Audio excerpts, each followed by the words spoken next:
സംസ്ഥാനത്തെ 50ാമത്തെ ചീഫ് സെക്രട്ടറിയായി doctor A Jayathilak ചുമതലയേറ്റു. ക്യാബിനറ്റ് തീരുമാനങ്ങൾ നടപ്പാക്കുക എന്നതാണ് പ്രധാന ചുമതലയെന്ന് സ്ഥാനമേറ്റെടുത്ത ശേഷം അദ്ദേഹം പറഞ്ഞു.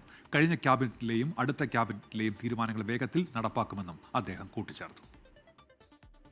ശാരദാ മുരളീധരന്റെ പിൻഗാമിയായാണ് എ ജയതിലക് ചീഫ് സെക്രട്ടറി പദവിയിലെത്തുന്നത്. 1991 ബാച്ച് IAS-കാരനാണ് ജയതിലക്. പ്രധാനപ്പെട്ട വകുപ്പുകളിൽ പദവികൾ വഹിച്ച ശേഷമാണ് ചീഫ് സെക്രട്ടറി സ്ഥാനം ഏറ്റെടുക്കുന്നത്. മന്ത്രിസഭാ തീരുമാനങ്ങൾ നടപ്പാക്കുകയാണ് ആദ്യ ലക്ഷ്യമെന്ന് ചുമതലയേറ്റ ശേഷം ജയതിലക് മാധ്യമങ്ങളോട് പ്രതികരിച്ചു.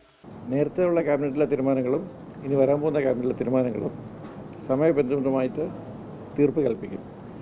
ഇതാണ് എൻ്റെ പ്രോമിസ്.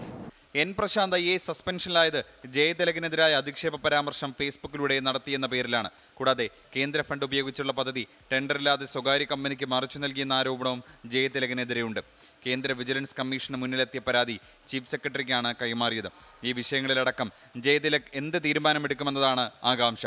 അടുത്ത വർഷം ജൂൺ വരെ ജയതിലകിന് ചീഫ് സെക്രട്ടറിയായി കാലാവധിയുണ്ട്. 24 തിരുവനന്തപുരം.